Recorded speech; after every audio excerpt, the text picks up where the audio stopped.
Riverdale sometimes deals with disturbing and problematic topics. We provided a list of content warnings in the episode description.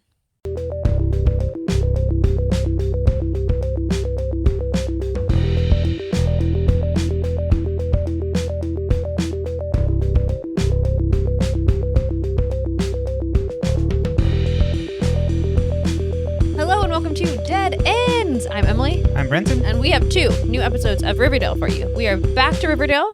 We are in season 4. That's right. And we start strange and then somber. Yeah. Somber. Oh, yeah. The first scene is weird as fuck. Yes. For especially what follows afterwards. Exactly. They did not need that Cheryl scene. But we'll get to that when we get to that. Mm-hmm. For right now. How are you? Yeah. Sorry we've been gone. Mm-hmm. Things got busy, you know. Had to attend a funeral, unfortunately, for my grandpa. But, you know, we're doing okay. Mm-hmm. We had a good Thanksgiving. We hope you all had a good Thanksgiving. It's not my favorite holiday. No, but we enjoyed good food. We did. We enjoyed good food. We enjoyed good company. My brother came over. We had had a nice little time. Mm-hmm. And we watched the Macy's Thanksgiving Day Parade. That's right. Yeah, which is the only thing I really like about Thanksgiving. Mm-hmm. I like stuffing. Right, but you're like really tradition-wise. Yeah, the only thing I care about is the parade and stuffing. And there's nothing more traditional than Shaggy doing all his hits on the parade float. Oh, this was a millennial dream, maybe like a stress dream, but a dream nonetheless. You start your Thanksgiving morning with Shaggy singing "It Wasn't Me," as one always does. Yeah, and then Busta Rhymes as well, and close it off with Mr. Fantasy. Yeah, as we were all so happy to see. We were. Mm-hmm. Were we? Apparently. I don't know. I just really like the Rockettes. Yes. The Radio City Rockettes. And we all wave at Santa. We do. So the only tradition in my family really about Thanksgiving is that when you watch the Macy's Thanksgiving Day Parade, you have to wave at Santa. Because if you don't wave at Santa, Santa might not come. Mm-hmm. That is something my mother instilled in us as children. And now I make Brenton do it as well. And couldn't tell you why she decided that. Probably on a whim. Mm-hmm. But it became a hard and fast rule in our house.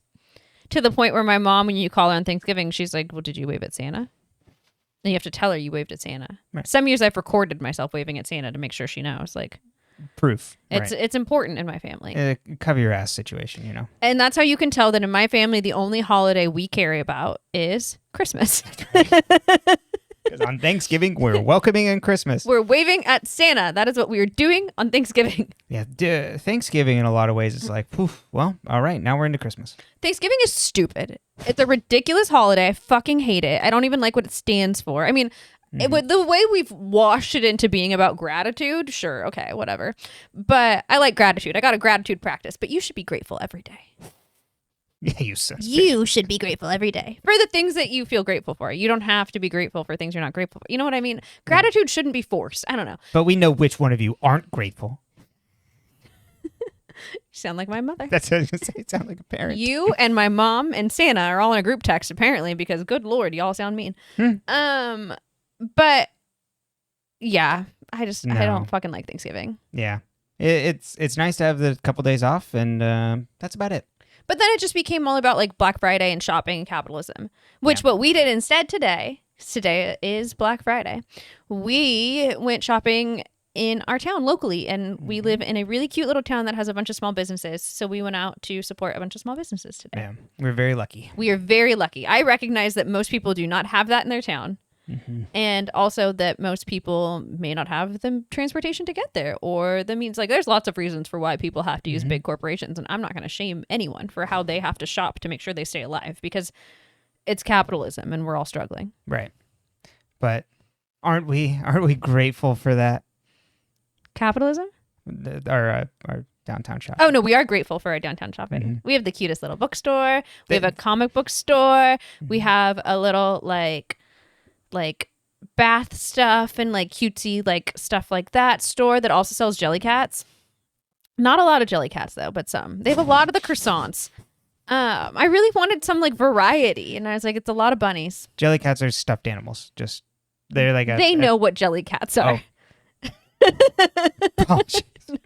Talking down to everybody. Jellycats are these really nice, soft, stuffed animals. I currently don't own any Jellycats, which is kind of shocking because I'm a little bit of a stuffy aficionado. But now I'm just thinking the first reply is being, there comes Brendan, not even 5 minutes into the podcast, mansplaining Jellycats to us. Yeah. No, they might not know. I don't know. I personally knew about them, so I feel like everyone does, but that's how we all act, and then that's why the world is the way it is. So. Who am I, the white man in this scenario? Jellycats is practice. But yes, we have lots of cute little stores. We had a very nice little time. We did a little walkie walk. Went to a game store. We have like a true toy store. Yeah, it's cool. That has like board games and toys, and they also sell guitars. Yeah, because they do like music lessons. Yeah, they do music lessons and they sell instruments.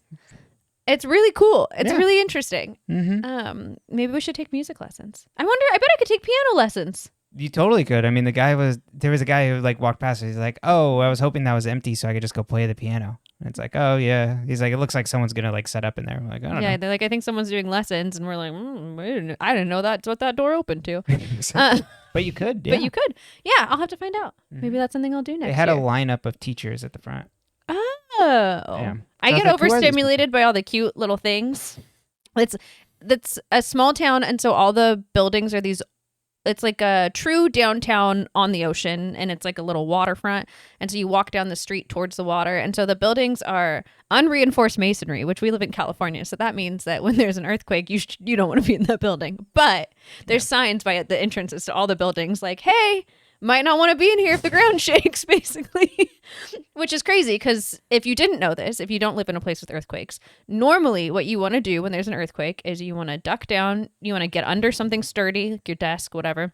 You want to cover your head and you want to hold on. But when you're in a building that might fall down around you, the rules kind of change. So kind of, I guess that one's kind of like dealer's choice. Once the ground shakes, you figure out what you want to do. We leave it in your hands. Yeah, it's going to fall down on you, but if that's how you want to go. You know what? That's up to you. Well, because most of the time people get up and try to run during an earthquake. They try to get outside, and that's what's most dangerous because then you get hit by scaffolding or like things on the sides of buildings, or you trip and fall, or you fall downstairs, or you hit things. And so in most buildings, the safest thing to do is to just get into a spot where something can't land on you. Right. That's why, like, if you're in your bed during an earthquake, they're basically like, just stay in your bed. Stay in bed. Like, don't get up. That's what they're telling me every Saturday. If you're in bed, stay in bed. That's not true. You get up so early. I know. Unfortunately, the 9 to 5 gets me up early. But all that to say, we do have a very cute little town, and we feel very lucky. Yeah. And so, if you want to tell us something you're grateful for, let us know. Yeah. I was gonna say earlier, our Thanksgiving themed episode would be like, us coming back from the downtown is like, well, aren't we grateful for our town? And it's like, sure are. Credits.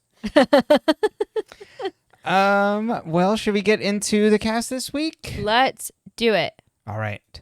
Now we're back at Riverdale. So, the big cameo for the first episode in Memoriam is Shannon Doherty playing stranded motorist. Just she doesn't have a specific name in this. But the reason she's on this is because she was really close with Luke Perry. Mm-hmm. They worked together on 90210, and it seemed like they stayed close like afterwards, which is great. And it seemed like, at least according to Wikipedia, but I didn't see a specific article linking it, that she had spoken to the family and kind of worked in this way. But I did read an article with Roberto Aguirre Sacasa, who said that him and Luke Perry had talked about getting her on the show at some point, and so it made sense to bring her on for this and all that stuff.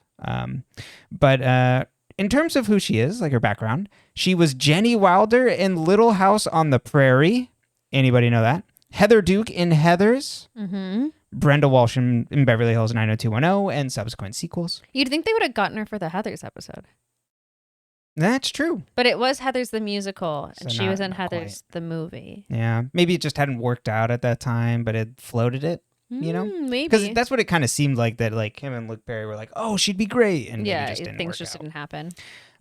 She was Prue Halliwell in Charmed, which was the sister in the first 3 seasons.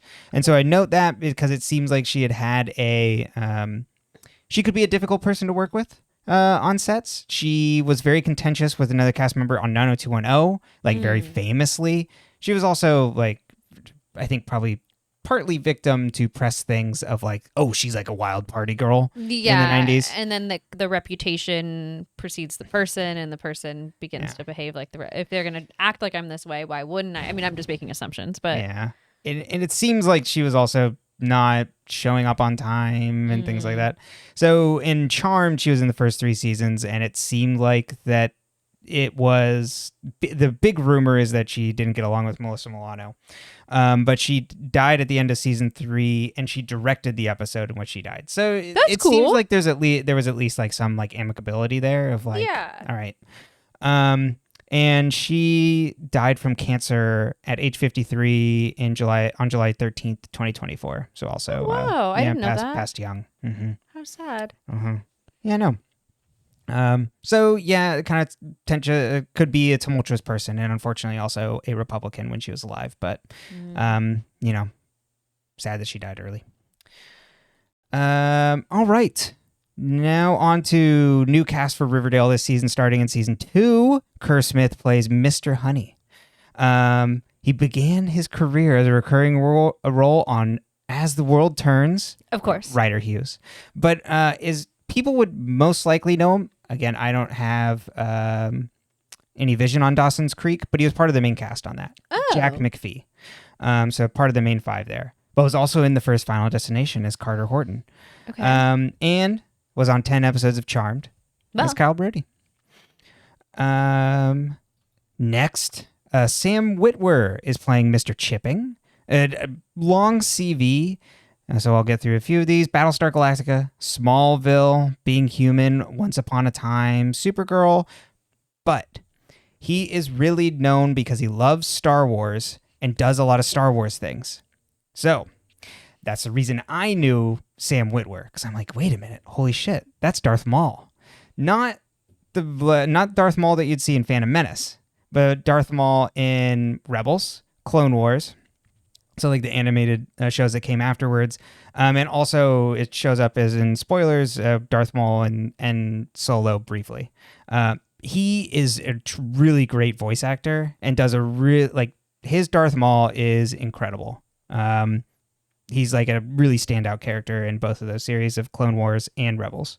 So, and then has done a few different video games. So he was Starkiller in The Force Unleashed, and they used his voice and likeness for that. And then also as Deacon St. John in Days Gone. So I'm trying to see who he was in Once Upon a Time. Mr. Hyde. It was like season 6. Oh, that was... So he was late. I don't think I ever finished Once Upon a Time. Yeah. Marissa and I tried to watch it through once, but it was when we were in college, so I can't guarantee that we were watching the episode. So you know what I mean? Yeah, and 6 seasons. It's a network television show, so that was probably a lot of episodes. That's what we'll do for the podcast next. It's a mystery. Sure. We won't do Once Upon a Time. I couldn't make it through it when I was in college, not sober, consuming it. Now we have to talk about it for 2 episodes a week. Maybe if I'd done that, I would have been more engaged, but Yeah. I mean, who knows? Well, you know what? Add it to the list. No bad ideas. Just bad things to commit to. We just need to for that. And then now Wyatt Nash, who appeared briefly at the end of season 3 and is now taking over more recurring as Charles Smith in season 4. So under his birth name, which is Matthew Wyatt Elrod, he was a contestant on the 22nd season of Survivor, where he plays 7th. I looked up, I'm like, okay, what happened in this season? And it looked like they brought on Survivor contestants from past that were leaders of things. So he had he was alliances with Boston Rob and things, and Boston Rob betrayed him or something, and then was brought back, and then he got betrayed by Boston Rob again. Oh my god. Yeah. He's just like Dylan. Yeah, but they did this thing to order to not go home, you had to beat other people in challenges. So he kept beating people in challenges for 4 or 5 weeks, it seemed like. That's but then eventually so got sent funny. home. Yeah. But he was also on another show we've covered, Pretty Little Liars, as Nigel Wright. Can you remember who Nigel Wright is? Nigel Wright is... I'm sure we called him out when we watched the... Is he the drug coach for Spencer? No. No, that's a different guy, huh? Yeah, That hits on her. Who is he in relation to? Jenna. It's a really small role, so I'd be surprised if you pulled this. He's not the person walking Jenna in the first episode. No. I was like, But you're not like too far off. okay. Is he from the blind school? I can't remember if he's from the blind school. I don't think so specifically. Does he play like an equivalent to their age character or an adult Yeah. character? Yes. Okay. I mean, I know the lines blur on that. But Uh-huh. is he in the Ezra I class? was going to say, is he 20? Like, how old did he look when he played the character? That was pretty much how they like judge whether you're adult or younger. Okay, give me who. Okay, he accompanies Jenna to Wilden's funeral. I was so close. Uh-huh. I'm like, oh my God, you're really close. And then I think Toby and Caleb like track him down and interrogate him. And so he's in like just like a couple episodes. Yeah. And then he is also in Dear White People as Kurt Fletcher. He could play a Kurt. Yeah, oh, absolutely. It's really funny. I'm like, he's a white man. Yeah. You know what I like about this? What? His forehead wrinkles. You know what I really enjoy? Like when we were watching Sabrina specifically, is like how many of the characters' faces move. Mm-hmm. I really think Botox is doing something weird to us as society, and I'm not like anti. Do whatever you want to yourself. I'm not. But I just am like, oh, like when people's faces move, I'm like, oh, that's helpful for me to like really understand what emotion they're portraying. Yeah. And so I kind of am concerned with how. Since like it's like a homogeneity of Yeah, like everybody's like, doing this. I don't want to watch an specific way. actor whose face doesn't move. Yeah. And I also think that we learn empathy and we like learn so much from watching how people are acting that like when you're talking to someone and their face doesn't move, like I think there's some like research that might be pointing towards, and I don't know how accurate this is, like it's harder for us to empathize with people when they're not showing those like human emotions on their face in the same way. Yeah. And so I think that that's a concern in an already lacking of empathy society. Totally. So, I mean, yeah, exactly. It just seems like, especially in Hollywood now, there's a pressure, there always has been, to look a certain way, but it's much more, and you know, that also plays into how every guy has to be like muscle toned a certain way and things now too. It's well, and women just aren't allowed to have body fat anymore again. I was like, Yeah. why are we doing this again? yeah. I don't know. 2000s were horrible the first time. They were not good. Mm-mm. And at least like, you What know, did I think of the other day that I was like, this is a very specific, this is how horrible the 2000s were. Oh, maybe it'll come up again, but I don't know. so many things you can pick from. I mean, we drank a lot because the world was so bad, but the drinks Yeah. were cheap. Oh, I was thinking like when we were younger, like Oh, early yeah. 2000s. Okay, yeah. Well, I mean, even by the time we were in like college, like we were still on the kind of like residuals of that. I feel like Yeah, it's fair. it was like it had gone in a way, but it wasn't gone. Like you Yeah. could still feel it. Yeah, it's just I got rid of my last pair of low-rise pants probably my freshman or sophomore year of college. So like that's when I feel like things had shifted. fair enough. It's a good marker. All right, that is it for the cast this week. So we'll move into the summary. So for the first episode, it's the In Memoriam for Luke Perry. So I don't know if we'll have quite a ton to say, and I didn't take extensive notes on the summary. It just so trying to kind of get what's going on. They did like kind of say it was supposed to be like a standalone episode, which I'm like, but then why did we start it the way we did? There was no need for this fucking Cheryl scene, and this is like the No. only thing I really have to say about the episode. Yeah. And I will say just a background of like why they made an on-screen death. Roberto said that like very early on they wanted Fred to have like this heroic death that would be impactful for Archie, and so it felt like that was the way that it was gonna go. So we wanted to use it to kind of honor both the character and then also Luke Perry. Or sorry, yeah. After we said this episode really isn't gonna launch any huge stories for the season. It's gonna be really focused on that and the emotional effects on that passing for everybody. Okay, but then why do we open with Cheryl talking to her dead brother in the basement of her creepy house that looks like a nunnery? Yeah, it's a choice. It's a choice. It's not a good choice. You know what? No. I'm gonna actually. Sometimes I feel very timid about my opinions, as you can tell, because I sit in front of a microphone. No, but really, sometimes I'm like, I shouldn't say that, or like, do I not want? But I'm like, this is a horrible choice. Yeah, it's really stupid. This is stupid. it's And I don't even mind this plot line. What I mind is doing this plot line in this situation. yeah, where it's like the rest of this episode is really gonna honor. Imagine like they Luke made Perry. an episode of Riverdale to honor your friend, your brother, your child, your father, whatever. And you go to watch it and it starts with Cheryl Blossom talking to her dead-bodied brother. Also, did they make that actor show up all the time and be the dead body, or did they have like a fake body of him? I have not looked into it. Did It they- kind of looks like a dummy. Yeah, like, but did they? So does he get paid for his likeness? Boy, so many good questions and of things I did not look up. That's okay. I don't know if the information is out there. The Yeah. internet is unusable now anyway. You probably can't find it. Probably Every time I is. look something up, no, I can't find it. Yeah, it's really. I'm just on interesting. a tirade today. Yeah. Like, Oh, we haven't podcasted in a few weeks. I have opinions. And another thing. Archie Bunker over here. Oh God, I was thinking like Bill Maher. Well, New rule. I don't know which one's worse. Oh God, if Bill Maher, Archie 'Cause he's Bunker's real. fictional. Archie Bunker's written by someone that knows that this is like an idiot. That's true. That's true. Bill Maher's just out there showing his whole ass. Buffoonery. Yep. Right. So Jughead's narration said things got back to normal in town, and Griffins and Gargles was on the way out, and he had a chance to write a story for a contest. Which, like, by the way, like this, so the drugs thing is just over? Yeah, it's just gone. But yeah, we got it out. Everybody got it out of their system. We had 1 week where everybody just shut their doors, locked in, and we sweated it out. Detox centers have never been busier in Riverdale. If you've seen Train Spotting, you know the scene where he's detoxing, he sees the baby on the ceiling. That's like the entire town was going through that for a couple That's what days. we missed. Exactly. They all had the buckets next to him. Archie and Veronica enjoy the morning before working on the Pops 4th of July parade float. Cheryl has tea with the body of her dead brother and then gets pissed about seeing the parade's back. The core 4 are working on the float when Cheryl shows up pissed because the 4th of July should be a day of mourning because of her brother. She promises to protest the parade, and then the remaining 4 have breakfast at Pops and enjoy a laugh at Archie being attacked by bears.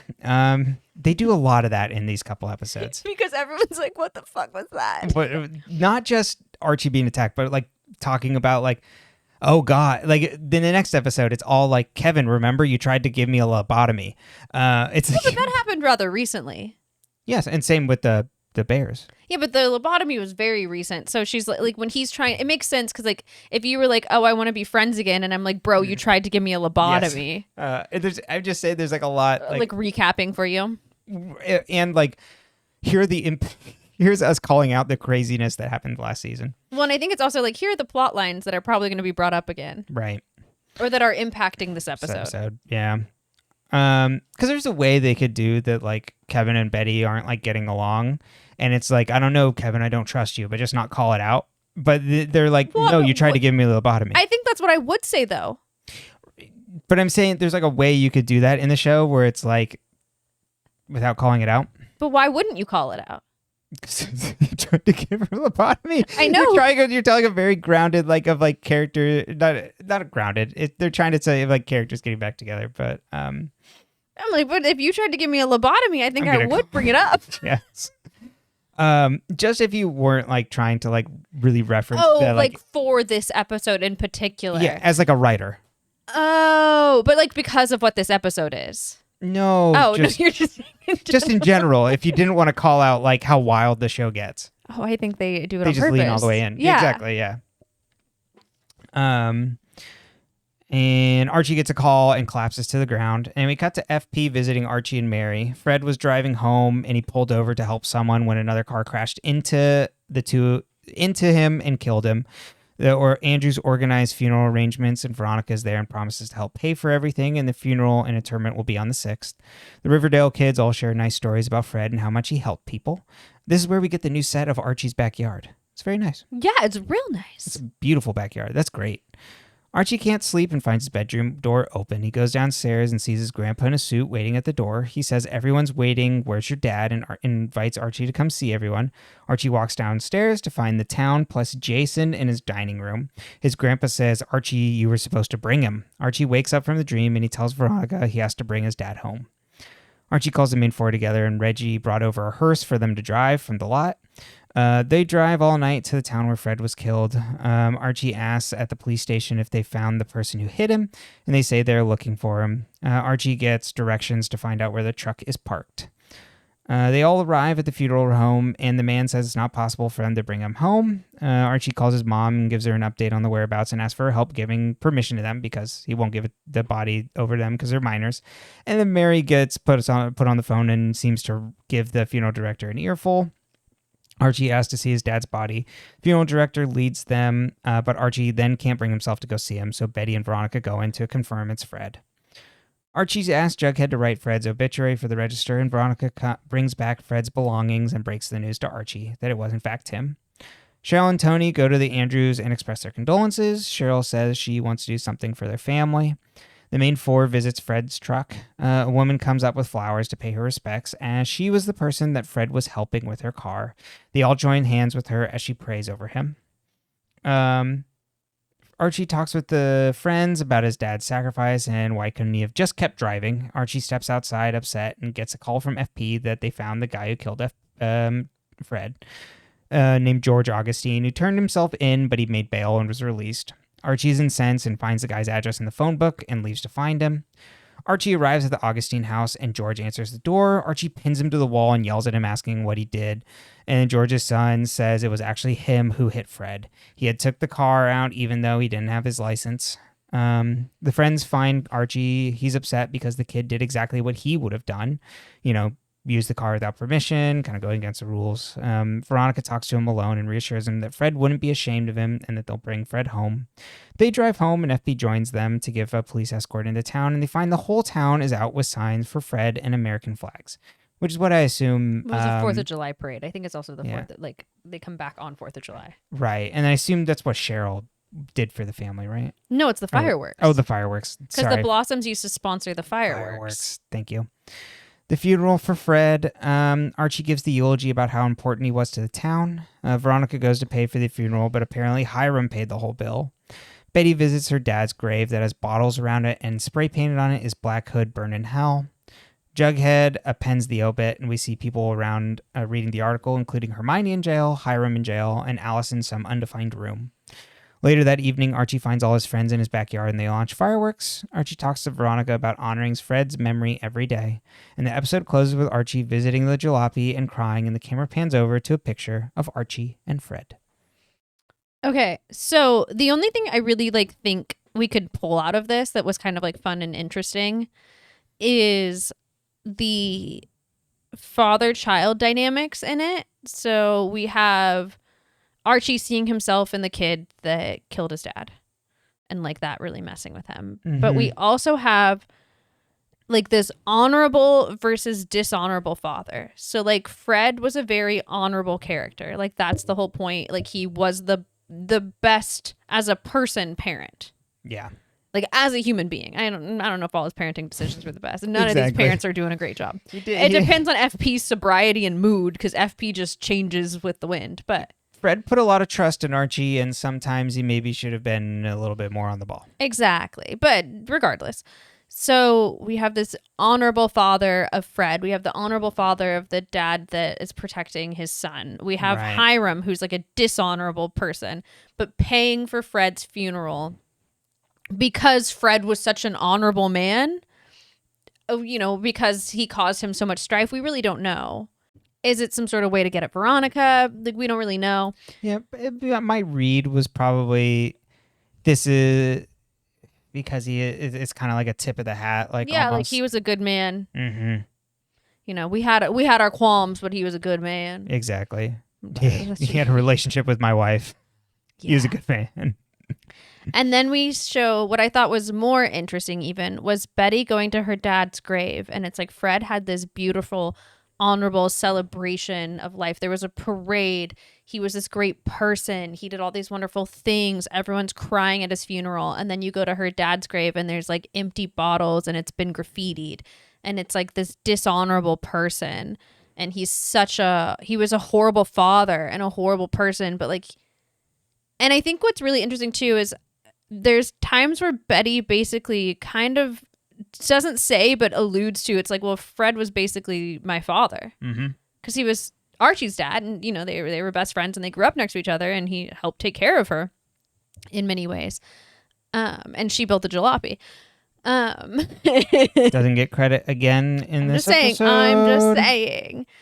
But I think that, so now she's lost two fathers in a sense. And I think that it's really interesting. And I liked the contrast of having her go to this gravesite and just like look around at like how there's this beautiful celebration and flowers and people care for Fred, and then for her father, it's just like, well, he was a horrible person, so he gets this horrible thing. Yeah. And it's like, that's like Archie comes from this goodness and I come from this bad darkness. Totally. Right. And like, how does that impact her as a character? Mm-hmm. The other thing I thought was interesting, that I thought was an interesting choice in the writing, was to have Betty and Veronica view the body and not Archie. Yeah. And I was like, can Archie not bear it? Did they just not want to have him do it? Like, I thought that was really interesting because I would think Archie would have had to have. Yeah. And what it does is it does show how much he trusts Betty and Veronica. Yes. Because he trusts them to tell him the truth. Yeah. And I think in that moment, it's that for all, like you said that the Archie that he tries to portray,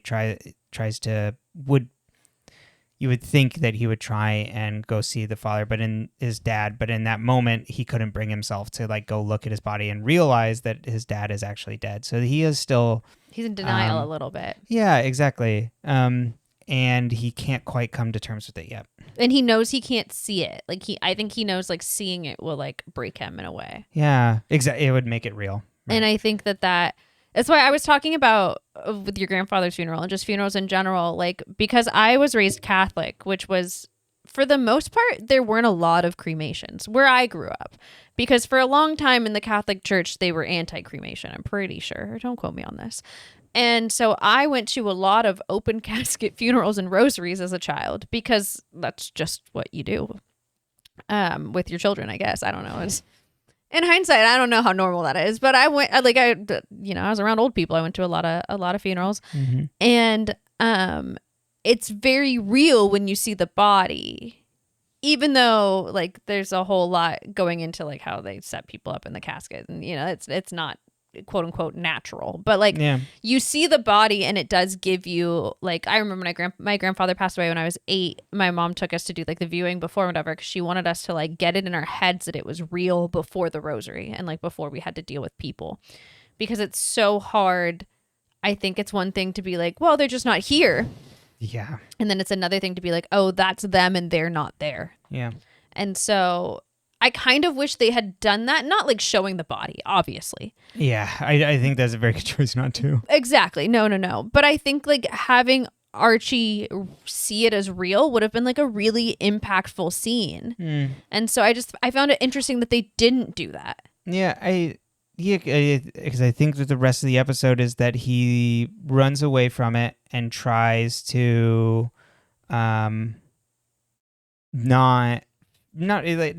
not really face moving on and growing from it. I think it's very intentional that he doesn't, because then what does he do immediately afterwards? He's like, I have to go do an action to make up for it by going after this guy.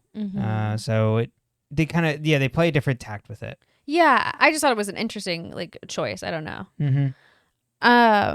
But I think other than that, like it was a beautiful episode, and as a in Memoriam, and having all the kids sit around and talk about how good of a person Fred was probably very cathartic for the people who knew and lost him. Yeah, because I imagine it was a tough episode to shoot. Yes, and it had been like a bit since it happened, but that doesn't necessarily, like, grief doesn't disappear. No, and probably brings up all those feelings again, right? Totally. So other than that, I didn't have much on that episode. What about you? Is there anything else you wanted to talk about besides the lack of necessity for the Cheryl and her brother scene? God, yeah. Just the portrayal of he's good and honest and hardworking, that community, and the way they portray that is with all things Archie is like the embodiment of the good American man and the good American town. It's like he makes everybody be the best, and that's when everybody comes together, and like that typical display, not typical, stereotypical almost display of everybody out with the American flags. Like it's all synonymous with those symbols of like small town America, quote unquote. Yeah, no, that's good. And because it's on 4th of July is when all this is happening. So it's all tied in with it, as with everything Archie and Riverdale, that picture of like Americana. Yes. Totally. No, that's a good connection and a good call there. Yeah. But that's the only other thing. Yeah. I that and Cheryl lights a large firework from the ground with a Zippo lighter. And as someone who's never lit a professional firework, I did grow up in a town where you were allowed to have ground fireworks, which is not normal in California, as I learned when I left that town. Not allowed in mine. I've never lived in a city that allowed them besides the one I grew up in. That's really funny. I was like, what do you mean? But those you might, because they're like little ground ones, but this was a this was a launch. I just thought that was hilarious. It's really funny. But that's what we got. Also, Cheryl going from threatening them to I'm gonna help organize this parade and light a fireworks show. You didn't need it. No. It's really dumb. Yeah, we could have just had Cheryl like come in at the point where she was like, I want to do something nice for you guys and I want to fund this. Could have just had her upset at home. Yep. Well, on to the next. Yeah, let's do it. All right, Chapter 59, Fast Times at Riverdale High. Now, would you be surprised this episode title is a reference to Amy Heckerling's 1982 American coming-of-age comedy, which is apparently based on a book by Cameron Crowe that released the year before? I had no idea. I had no idea either. Summer passed, and Jughead says Archie slowly put himself back together after Fred's passing. Archie's back sparring with Monroe, no longer Mad Dog, no longer taking his jail name. And he asks him to come back to school to get his diploma. Monroe is hesitant, but Archie says they'll do it together. Charles tells Betty that Alice missed contacting him. Because she's with the farm. Remember, she's an FBI informant. Yeah, never forget that Alice Cooper isn't just a bad mother. She's also an FBI informant. She could do it all.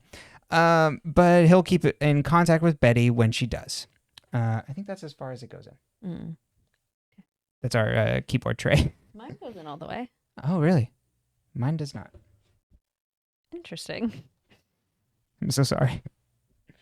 That's just how it is, I think. Yeah. Let's see. Court dates are approaching for both lodges, and Veronica's lawyer is like, well, you need to issue a press release of who you're supporting, and Veronica doesn't want to. Cheryl picks her first day of school outfit with Jason's body.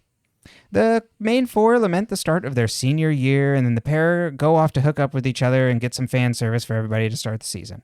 They all sleep in late, and then Veronica wakes them up. It's like, it's our first day of school. We're late. Archie brings Monroe to football practice, and the coach gives him, or not football practice, to the locker room to meet the coach and gives him a chance to play. And then Reggie is upset and territorial. Kevin comes to Betty to sign up for the paper and apologize to her. Jughead gets called into the principal's office, and we meet, there's a new principal, Principal Honey, and he also meets a Mr. Chipping. Jughead submitted a story to a writing contest, which he unfortunately lost, but Mr. Chipping loved the story and offers him a chance to come to the prestigious Stonewall Prep. And Jughead's like, no. Veronica is swarmed by reporters at school asking about her parents, and she pulls the fire alarm to escape. Cheryl and Tony bring baked goods to Principal Honey. He cancels Cheryl's student dance because of the murders at the previous school dance. And then Cheryl's like, well, the back-to-school dance is really cathartic and brought me a lot of closure after Jason died. And he's like, nope. Football practice. Reggie's dad is watching from the sidelines, and Monroe beats him in a play. Reggie's dad calls his son over and screams at him and hits him in the head. A boy snaps a photo of Veronica in the locker room, and then all the women catch it. Girls, played by women, catch him, and he says he was offered $500 from the news for a photo of Veronica. Reggie picks a fight with Monroe in the locker room, and Archie's like, Yeah, I saw your dad giving you a hard time on the side, but you need to act like a football captain. Jughead comes home and finds Mr. Chipping there, and then FP's like, boy, listen to this man about this school, and then take the offer to tour the school, boy. Betty visits the FBI office and finds that Charles isn't there, so she's like, oh, why don't I just look around a little bit? And finds transcripts that Kevin's under surveillance. And Charles comes back and is like, well, Kevin's been texting with Fangs. Charles wants to slip Kevin fake intel to learn Fangs out of hiding, and Betty's like, all right, I agree. Tony looks for Cheryl in the mausoleum carrying a big old candelabra. I love it. It's so good. And Cheryl comes back and says she was praying and has an idea to host a back-to-school party instead of a dance. Cheryl passes out flyers at school and tells Principal Honey he has no power over her. Jughead and Betty visit Stonewall, and they're greeted by Brett, who insists on calling Jughead Forsyth. He gives them, so his name is, because it's a Brett Weston Ellis or something like that. It's a play on Bret Easton. Oh, God. I just lost the real author's name, who wrote American Psycho. Oh, we'll come back around as I look it up. He gives them a tour. Mr. Chipping comes up and invites Jughead to sit on a salon. And Brett says, well, Betty can come, and then makes a dick joke about her, and she rolls her eyes, annoyed by all of this. Mm-hmm. Principal Honey meets with Veronica and shows her a rumor article that, no, I didn't write down the rumor site. It's like Riverdale Rumors or something like that. Yeah. That she said she was actually guilty of committing the crimes that Hiram was charged for. And he's like, you should take up a sabbatical from school until you have your personal matters sorted. That's not how school works. No. Kevin and Betty have dinner at Pop's, and she tells Kevin there was a break in the case and a witness was found to testify against the farm. And Kevin cheers with her. Later in the woods, Kevin meets with Fangs, and he tells Fangs about the witness, but doesn't have a name. And Fangs is like, well, the rest of the farm doesn't think you can be trusted. But if you get the name of the witness, I think that'll do that. Fangs leaves, and then Betty comes out with a flashlight and is like, really, Kevin? Also, like, why can't Kevin be trusted? They left him behind. They took his organ. Yes, he did. I don't know. He was really, we don't have Devout. to agree. Exactly. We don't have to agree with the actions Kevin took, but you cannot say that he wasn't given 100% Kevin to the farm. I think it's because his dad would have looked for him. I think that's why they didn't take him. I think everyone else had the freedom to go, and I think his dad would have looked for him. I think you're right. Veronica asks Reggie if he's the inside source or the rumor site, and he takes off his glasses and has a black eye, and he's like, no, I didn't do it. Veronica tells Archie about Reggie's black eye, and this hasn't been the first time, and spells it out for Archie that Reggie's dad hits him. Which you'd think Archie would know because he was at football practice. Right, he saw his dad. Yeah, exactly, apparently taking time off work to come yell at his son. It's also like, where's the coach? Yeah. That's a mandated reporter. Yeah, what are you doing running a practice like this? Hey, yeah, come on down, scream at your son. Men. Truly.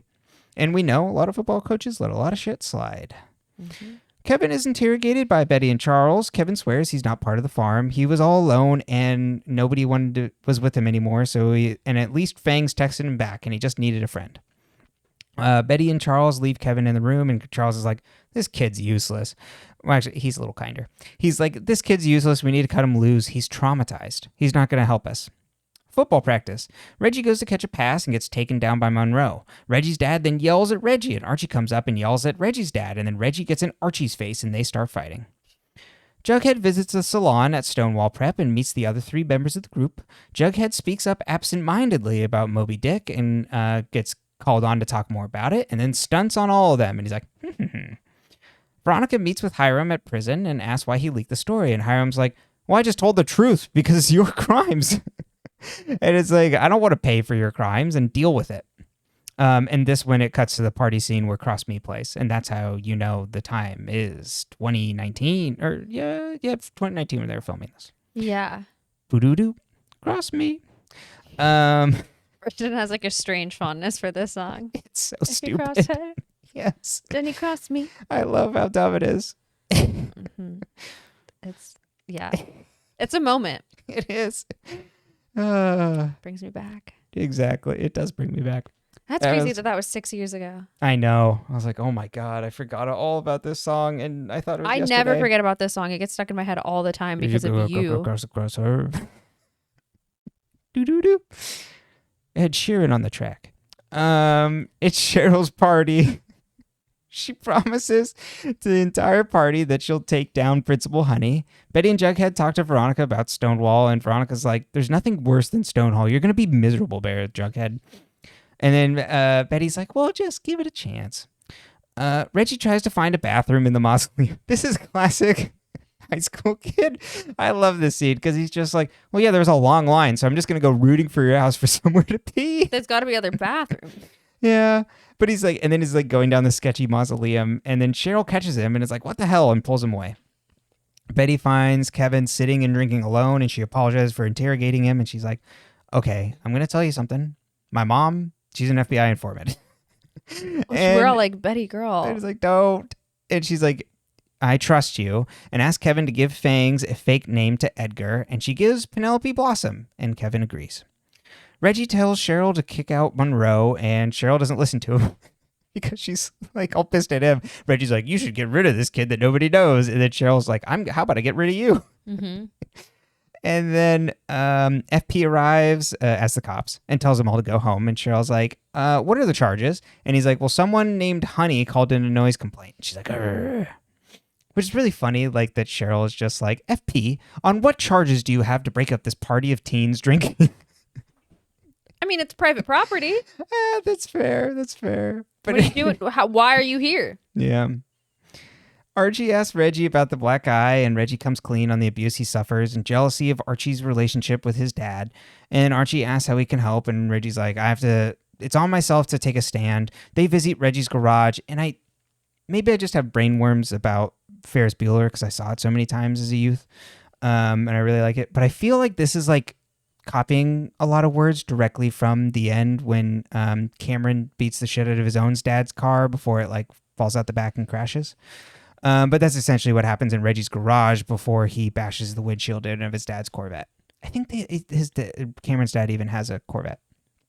In English class, nobody gives a shit about the lesson, and Betty pulls Jughead in his class, and it's like, you need to go to Stonewall Prep right now. Just drop everything. And I'll handle everything here. And then Jughead's like, you're right. And goes and runs off. Also, like, Betty, just keep your boyfriend around by doing the homework. She likes to read. Yeah, she's a smart character. She was a smart character. It's so weird that like Jughead's the one that's going to this feat. Like you'd think Betty would have been interested in Stonewall Prep. Exactly. It's just well, you know what I mean? Yeah, I'm almost done in the summary, and maybe we can talk more about it. Because yes, you're 100% right. Archie asks Reggie how his dad reacted, and Reggie's like, well, we got to talking, and I don't think my dad will be at practice anymore. Veronica goes to leave her school and is hounded by reporters, and she's like, you know what? I'm going to give a press conference tonight at La Bon Oui after a special performance. Cut to Veronica leading Tony, Cheryl, and two other background dancers in All That Jazz. The dance number's not great. They filmed it at a weird angle. Yeah, it's like up. And I feel like I'm not like a professional dancer in any way, shape, or form, but especially like with Fosse. And like All That Jazz is Fosse. Like you're supposed to dance Fosse. Like that's just what it is. And so I just feel like, and I think that's what they're doing. Like they're doing Fosse, but it's like there's something missing. Yeah. I feel like this is when we start to get more, like they start adding more dance numbers throughout the season and the quality diminishes. Yeah, they don't give them the time and care that they used to get. Yeah. Because I love a dance number. Totally. We watched White Christmas last night. Well, and Wicked. And we watched what the first one. We haven't seen the second one. What's the movie that we just watched? She's All That? Yeah. That had a random oh my dance God. scene. That's an amazing dance scene. Everybody actually, there's two amazing dance scenes. There's one where it's you're talking about, where it's at the prom, right? Uh-huh. Yeah, and it's this great group number set to Fatboy Slim. Uh-huh. And then there's also a great dance scene where Matthew Lillard is just giving it his all. Yes. Oh yeah. So good. I forgot about that. Oh man, that dance scene at the prom is great. Yeah. Veronica tells the press that she did commit the crimes because Hiram threatened her to, and she says she doesn't stand with either parent. I stand for myself. Veronica tells Archie. You'd think they would have chosen We Both Reached for the Gun or like a different Chicago song than all that jazz. You know, like, because like We Both Reached for the Gun, like it's the marionette one. It's like we both went for it, but like it's his fault. You know, like it's like sharing that. Like, yeah. So you'd think maybe they couldn't get that cleared. Yeah, maybe that's true. They tried it. They just went with what they could. Veronica tells Archie she's planning on changing her last name to her mother's maiden name, which is Gomez. For applying to Harvard. Oh yes, for applying to Harvard and schools and stuff. Mm-hmm. Cheryl comes to school and we see there's a giant ass beehive in Principal Honey's office. Betty tells Charles she told Kevin about Alice and the fake witness, and Charles is like, "What are you doing?" And then Kevin comes in. What is he doing, including a child and FBI scheming? Anyway, but it's family. Yeah, of course you include family and FBI stuff. They didn't know each other. That's family. They literally don't know each other. She's got an internship. Does she? I don't think so. Is she getting credit for this? That's true. Once again, Betty is doing work and she is not getting the credit. In this essay, I will. You know, she should have gotten community service hours for helping with the jalopy. She should have gotten community service hours for everything she's done in this town. That's true. Kevin then comes in and says he got taken to where the farm is. Edgar is armed and preparing for war. Why? I don't know. FP tells Jughead that his grandpa went to Stonewall but dropped out after 1 month. And he's like, I wanted this decision to be yours, Jughead. That's why I didn't tell you before. But I'm proud of you. And he also says that his dad, you know, it's like, who cares what your grandpa did? He dropped out on us too. Left for a pack of cigarettes. Never came back. And he's like, but I'm proud of you, Jughead. And it'll be a good year this year. And cut to spring break as the entire town is out searching for Jughead in the woods. Ominous. The end. Okay, so we start the episode with two Jugheads. We have Jughead the narrator and Jughead the character. Jughead is sitting at Pop's typing, and then Jughead is also in the booth with them. And I thought that was interesting. That is fun. Because it's Jughead the narrator and Jughead the character, and are they the same person? Is Jughead telling us the story of what happened when he went missing in the woods? And is that like a ghost, a posthumous storytelling? Like, is he revisiting, or, you know, like what's the figurative aspect of this? How's this going to play? Or does it have no meaning, like is it the whale in Moby Dick? Moby Dick. Yep. It's a little something for the audience too. Yeah, a little something. Mm-hmm.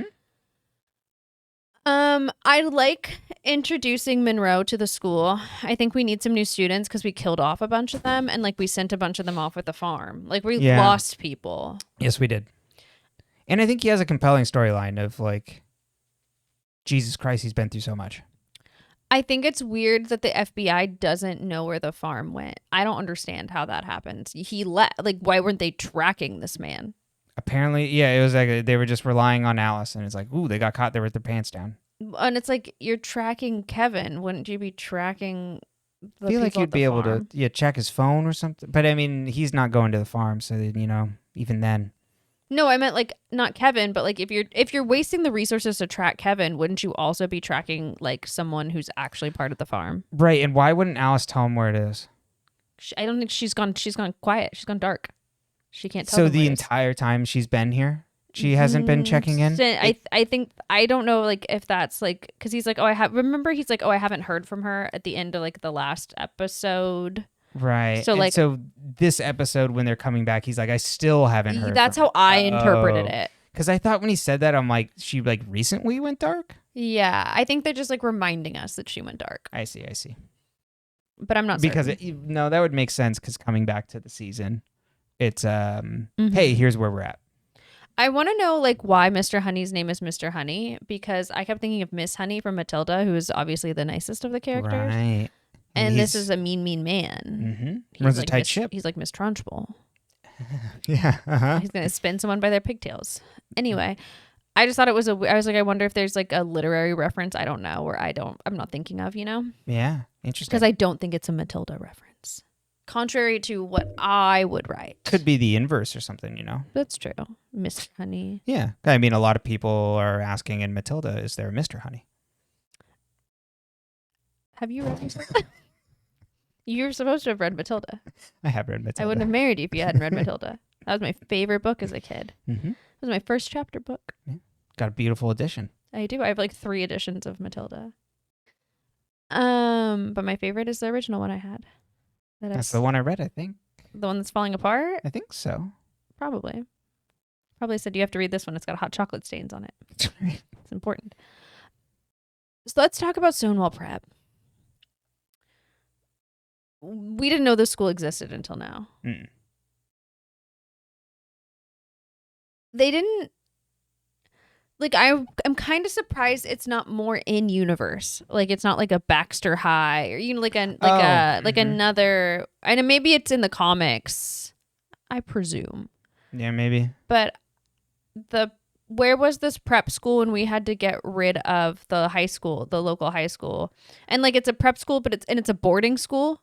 Right. Mm-hmm. I'm like, why? How far away is it? Because it didn't seem like it took long for Betty and Jughead to get there for the tour. Right. Yeah. It seems like how semi-close. is land and time functioning in the? It's very Pretty Little Liars it all right comes now. Back to this. We've had these questions forever. Yeah, I'm confused. I suppose Bret Easton Ellis is the real author, and it's Bret Weston Wallace, I think, is the. Oh, that's so funny. BWW. Bret Weston Wallace, right? Yeah, Bret Weston Wallace. Just like a Buffalo Instead Wild of Wings. Bret Easton Ellis. Yeah. What'd you say? BWW, just like a Buffalo Wild Wings. That's right. He has the great vibes of a Buffalo Wild Wings. Honestly, I could go for some wings right now. I don't know if have I been to a Buffalo Wild Wings? A while ago. Yeah, we went to one, huh? Yes. They were safe for my allergies. Yeah. Yeah. I don't know if they still are, so don't. Mm-hmm. No, but this Bret is a nightmare. Yeah, no, he's a nightmare. He's good at playing a nightmare. I don't mind the Stonewall Prep edition. I was going to get to that in a second. I'm just surprised it's not more in universe. Mm-hmm. It's very disconnected from everything else. Yeah, it's very removed. It's kind of like Archie in the jail. Yes.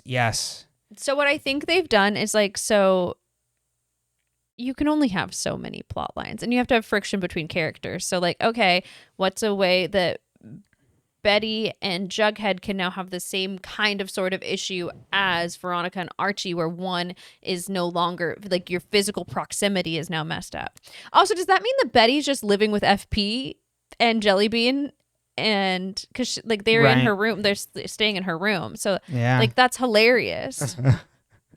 She's like, yeah, I live with FP now. Just hanging out. Yeah, exactly. Honestly, he's the closest thing she's got to a dad. Yeah. You could do much worse. Yeah, especially now that he's the sheriff. Yeah. Yeah. She didn't do it. It's not her fault. No, I know. Yeah, doing it is wrong. She did not choose her father, but I'm just saying. Yeah. That is funny. That's a funny house. It's a funny house. I like it though. It's a vibe. But it also does immediately be like, oh, cool. So they're going to be separated all season. Yeah. And you go, but I like when they're together. Mm-hmm. I love when they Nancy Drew shit together. Yes. But of course, never the twain shall meet. Yes. It's just frustrating. Yeah. I'm excited for the Stonewall Prep stuff though. Yes. Yeah. It's new. It's different. It's fresh. And also, I mean, I just wish Betty went with him. Yeah. That'd be really good. But is this in real? I don't know, in real life parlance. I don't know if that had any weight on writing and stuff like that. Is this when like Cole Sprouse and like Leah Reinhardt like are like out and no longer together? I don't think so. Oh, okay. I don't think they've like publicly broke up until like after 2020. Gotcha. Okay. I'm not certain. I'm obviously not. That's not my special interest. No, yeah. But I'll check wondering. their relationship dates in a minute. But I don't think so. I think with how the Stonewall Prep stuff goes, like I don't remember if there's like a lot of Betty Jughead drama of it. Yeah. Right. I think it's just Jughead drama.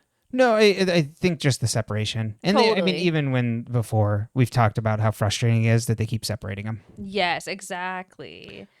But at least the fun thing is when they do go to Stonewall Prep together, that Betty's immediately just like, fuck this place. Yeah, well, and when Veronica's telling you you're going to hate it, you know it's a bad place. Like, why would Jughead ever go? Mm-hmm. Yeah, and Betty's because it's like every place that she goes, like immediately meeting Brett and everything. She's like, "Oh God, this place is awful," but doesn't ever like voice that. It's just like always on her like face, which is really good. Okay, well, don't worry. People Magazine's gonna tell us Thank you, their people. relationship timeline. Oh my God, March 2016, they filmed the pilot episode of Riverdale. going all the way back. 2017, there's Spark relationship rumors. 2017, he puts a picture of her on Instagram. Oh my God, this 2017, is so detailed. they reportedly kissed at Comic-Con. Yeah, People Magazine said we can do this. Yeah. 2018, they're rumored to be vacationing in Hawaii. They're photographed kissing in Paris in 2018 in April. God. They share pictures from a trip to Mexico. They go to the Met Gala together. Being in the public eye is a nightmare. It's so stupid. It's such a nightmare. Yeah, one also like it's like they would talk about each other publicly, but then they wouldn't. And like, Yeah. I respect people's privacy. You talk about as much or as little as you want, but like, I'm sorry. Like, when you're a famous person, I feel like you should just be like screaming, like, look what I bagged from the rooftops. That's like, right. I do that all the time and we're not famous. Mm-hmm. I'm like, Yeah. look what I bagged. Yeah. Look what I absolutely. did. So I don't And know. especially the two famous people too. Like, she's in the public eye. He's in the public eye anyway. You know what I mean? Totally. Whereas like someone you may not be with, it's like I don't really want the attention. In 2019, they posted sweet Valentine's tributes. They shared a rare PDA moment on a red carpet. It's like her kissing like his cheek. Like I the photo. Jesus I don't know Christ. if like they. Then in July of 2019, they reportedly split after Okay. 2 years. You're So good. this is leading into this, yeah. And then they sparked confusion on Instagram in 2019 because they denied their split with that magazine cover that was the two of them, and it's like breaking news, like a reliable source has confirmed that none of you know shit. Do you remember this? I remember this Oh, magazine no. cover came out and they posted these like pictures together. Okay. Because they're like, it's like them together on these magazine covers, and it's like them being like, you all don't know what the fuck's going on. But they were interviewed separately for the magazine cover, but then like the pictures were taken together, and like I think it was like the way it was kind of like pitched is like that they were trying to just like make sure that their careers were separate, you know, like that their identities were not getting intertwined in that way. Okay. But he wanted to like, then they wanted to like preserve their relationship privacy and romance and all of that. And because then in 2019, they're still laughing off breakup rumors that, you know, they're still posting. And then in January of 2020, allegedly, they secretly separate. I see. You know, it becomes like a thing. And then like in March, I think they say like that they actually did split. And then okay. like I remember seeing Colt Sprouse's post that like we did a split in January. And I was like, why? Like, who cares? Right. You know what I mean? Like at this point, who cares? Uh-huh.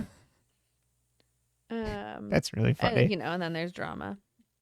Yeah. So in relation to this timeline, these two episodes come out in October of 2019. So this is before the Yes. split. Mm-hmm. And they would have been filmed before that. Yeah, exactly. So just so you all know, this is where we are thanks to People Magazine. Thank you for doing your due diligence. Now, like I like when like a good TV couple's together and they're happy. Like I love that. I think that's cute. That's fine. You get it. But like I don't give a shit. And maybe it's because I'm old. And maybe it's because I really don't care. Yeah. Like I just want people to be happy and be nice to each other. Yeah. It goes as far as like, oh, look at them. How fun. Yeah. Cute. Oh, well, it's also like a lot of relationships are like stem from proximity. So like when you get a bunch of like drama nerds on a set, they're gonna fuck. Like that's just kind of how Scientifically proven. There's a study out there. Many studies corroborate this. you don't need a study. It's anecdotal. That's what I'm saying. To Harvard, gather together. No, but I just think it's funny. But yeah, no, I don't know why they chose. Maybe this put friction in their relationship. Do you think Stonewall Prep broke them up? It was the dividing I'm gonna line. start writing like a tabloid about like a breakup from 5 years ago, and I'm gonna blame a plot line in Riverdale. That's right. It was Stonewall Prep. I wonder how many people broke up over plot lines in Riverdale. They're like, you have to stop watching I this, was and they're gonna like, say I can't. Both on and off the show. Yeah, exactly. Audience members and actors alike. Okay, well, Stonewall Prep. I'm intrigued. I'm ready. I'm excited. Yeah, me too. I'm like, I kind of wish we were all going to Stonewall Prep. Like, I kind know. of wish they closed the high school. Like, they're like, this town is so bad. We jumped ahead. Everybody's going to this prep school. Wouldn't that be so funny? They like had to bus them all in, and then you get rid of the parent problem. You get slobs versus snobs. You know. Yeah. Classic 80s stuff. And you could get like, what if like, because like also one of the things I was going to say about Stonewall Prep and like this is like Jughead's very wanted and he's very respected in this arena, much like when he went to Southside High. Yeah. And I just think that like for someone who pretends he doesn't have social skills, Jughead has the most social skills on the show because every school he goes to, he's Mr. Popular. Yeah. Everybody fucking wants Jughead. Mm-hmm. I don't get it. I'm like, what's going on? Yeah. Why has he decided that he's not? And he's best friends with Archie Andrews. He's like, I'm not popular. Yeah, I'm like, okay. You just want me to tell you you're pretty. Exactly. That's okay. Just like say it. Yeah, he's just shy. Yeah. I just think it's funny. Okay. The other thing I want to talk about is Veronica being swarmed by the paparazzi. Because I'm like, one, she's living alone in the Pembroke. Good for her. Good for her, but a little scary. Yeah. Like, also, this town has no regard for the safety of children. No. Like, they're juniors, right? Yes. They're not seniors, so they're not Wait, 18. no, they're junior. They're seniors. But they're seniors, huh? They just started their senior year, but they're probably not 18. No. Betty's living with FP. No parents. Veronica's living alone. I'm like, what's going on? Where's her guardian? And they're all just like, yeah, we're just over at the Pembroke. Yeah, which is great fun, but I just think it's interesting. And then you got Kevin, whose dad let him join a cult, but then also is like, somehow Kevin didn't get taken with the cult. Yeah. Probably because of said dad. But also, why hasn't FP just rehired the sheriff? I don't know what's going on with Tom. What's Tom doing now? I know. What do you think his job is? It's really sad. He just sits at home. Does he have the money for that? I hope. Well, maybe Sierra does. Yeah, he married rich. He married up. Mm-hmm. Okay, let me think. Is there anything else on this episode I really want to talk about? Obviously, Reggie being abused is bad. Not cool. Yeah, very sad. I feel like we've kind of talked about that a little bit in the past. I think that at least it's very on the nose and rough. But the thing they do well is when Archie tries to stand up to his dad, Reggie's really protective of his father. Mm-hmm. And just showing that like cycle of abuse. How he then is abusive to angry and abusive to other kids because that's what he's taught at home. Well, and it's also, so one of the really hard things with people that are being abused is like, if you intervene in public with someone who is being abusive to their partner, they may be more abusive when they're gone because now you've riled them. And it's not saying to not intervene. I don't know what the perfect solution is, but I do think there's a risk and a danger in that. And Archie's never going to like consider like, what are the repercussions of like Reggie doing this? Yeah. Breaking the car. Yes. But like telling Reggie that he like to stand up to his dad and like Reggie deciding that like is a really dangerous choice for Reggie to go at it alone. Yeah. And so I don't remember what they do with this plot line. I think it ends here. Interesting. I think this is it, if I remember. That this is kind of like you're tying it up. Got it. I didn't know if it was that or if Reggie was like lying and he was like, yeah, I talked to my dad, but he didn't. I couldn't remember. Yeah, but I think that's what it is. And it's done well. I think they set it up a good it's a good character moment for Reggie. He's feel threatened as like Monroe comes in because of like stakes at home and stuff like that. And God, yeah, his father's an absolute nightmare. Exactly. The only other thing is the Cheryl scene could have been in this episode. Yeah. It is in a sense. But it didn't need to be in the last one. Because she's like, which outfit do you like better, JJ? And then she's like not telling Tony. We're keeping secrets from TT. I know. It's not good. Yeah. I mean, I do understand why you might think your partner may not want you to keep the dead body of your brother in the house. But maybe that's a sign. It's mostly the smell. Yeah, also, ew. Yeah. Also, how is this man not fully decomposed? Didn't he die like 2 years ago? Yes. I mean, I guess that they embalmed him. I guess. I don't really know how that works, but... It seems like a long time. Yeah, and the fact that he got dug up by, what's his name? Oh God. Yeah. Crap. Who's our cult leader? Yes, Edgar. Thank you. Edgar Ever Never. Well, any other thoughts on this episode? No. Yeah, I think it was fine. They're all right. Mm-hmm. It's no Sabrina, but I'll live. That's right. Just have a... Well, we'll get through this and we'll be back before too long. There we go. And as a reminder for scheduling, we'll be watching through season 4 and the first 3 episodes of season 5 because that'll wrap up the season 4 plotline that they weren't able to do because of COVID. Yes. But you can find this podcast on all your audio podcast platforms of choice at Dead Ends. You can also find us on YouTube where you can see our smiling faces at dead_ends. You can leave a comment there. We like talking to people in the comments. Please rate us 5 stars on your podcast platform of choice as well. All the art is done by Vendrnik, and you can go view their Tumblr. The links are in the description box for all the episodes. You can also find us on, drumroll please, Instagram. We just have to actually post content now. Yes, we do.